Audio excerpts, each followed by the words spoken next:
বাংলার শেষ নবাব সিরাজউদ্দৌলাকে ক্ষমতা থেকে হটিয়ে ইংরেজরা শাসন করলো।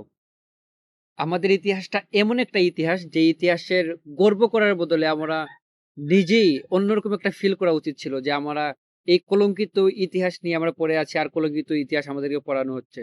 বিষয়টা হচ্ছে আমাদের ঘরের মানুষকে নিয়ন্ত্রণ করে ঘরের মানুষকে দ্বারা দাঙ্গা লাগায়, মারামারি লাগায়, তারপর শাসন করে বাহিরের মানুষরা।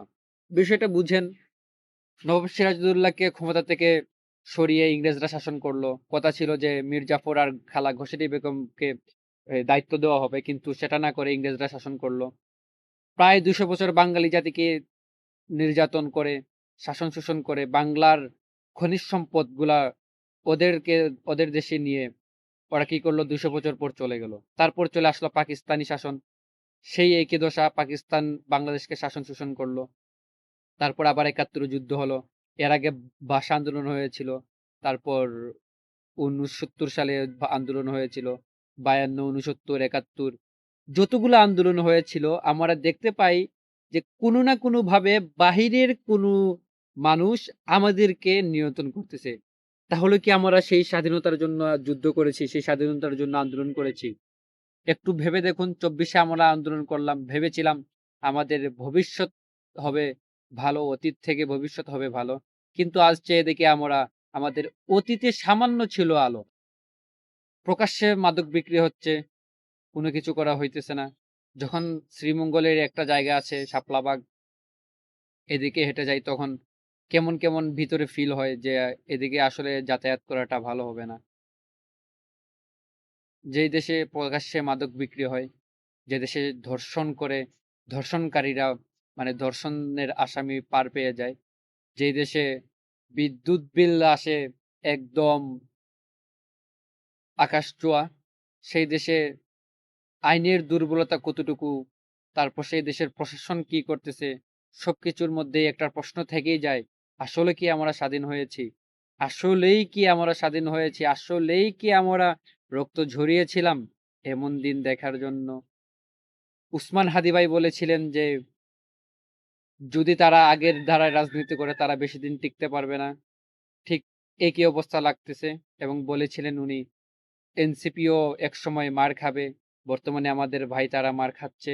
এটা স্বাভাবিক কিছু নয়।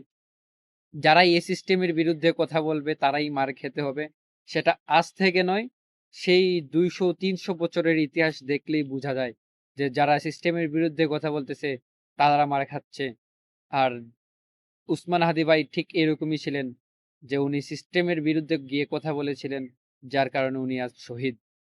যাই হোক, আমরা এমন একটি রাষ্ট্র চাই যে রাষ্ট্রে সবাই থাকবে ভালো, যে রাষ্ট্রে ঘুষ থাকবে না, যে রাষ্ট্রে সবার বাক স্বাধীনতা ফিরে পাবে, এবং যেই রাষ্ট্রে মাদক বলতে জিনিসটা সরে যাবে।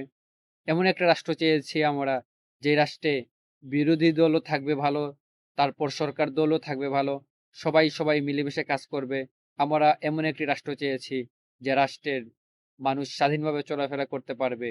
আমরা এমন রাষ্ট্র চাইনি, আমরা এমন প্রশাসন চাইনি, আমরা এমন আইন চাইনি যারা আসামি পার পেয়ে যায়, টাকার কাছে মানুষ হেরে যায়। খুবই কষ্ট লাগে। অনেক কিছু বলার আছে এই দেশকে নিয়ে, এই মাতৃভূমি ভালো নেই। খুবই কষ্ট লাগে যখন উসমান হাদি ভাইয়ের কথা মনে পড়ে, যখন প্রতিবাদী কিছু বলতে চাই তখন আমার মন বাধা দেয় যে আসলে বলে কি হবে? আমরা নিজেই খারাপ, আমরা জনগণই খারাপ। আমরা আর কি করব? আমাদের কিছু বলার নেই। হয়তো ২-১ টি কথা বলবো, তারপর আমাদেরকে গুম করে ফেলা হবে। আমাদেরকে হুমকি-দামকি দেওয়া হবে। দ্যাটস এটাই শেষ। আর কিছু না। না আছে আমাদের পক্ষে আইন, না আছে আমাদের পক্ষে জনসমর্থন, না আছে কিছু। যারা এই সিস্টেমের বিরুদ্ধে কথা বলে তারাই কোনো না কোনোভাবে অপমানিত হয়। কোনো না কোনোভাবে তাদের মান-সম্মানের একটা কালো দাগ চলে আসে। সবাই ভালো থাকবেন, সুস্থ থাকবেন। Take care. আল্লাহ হাফেজ।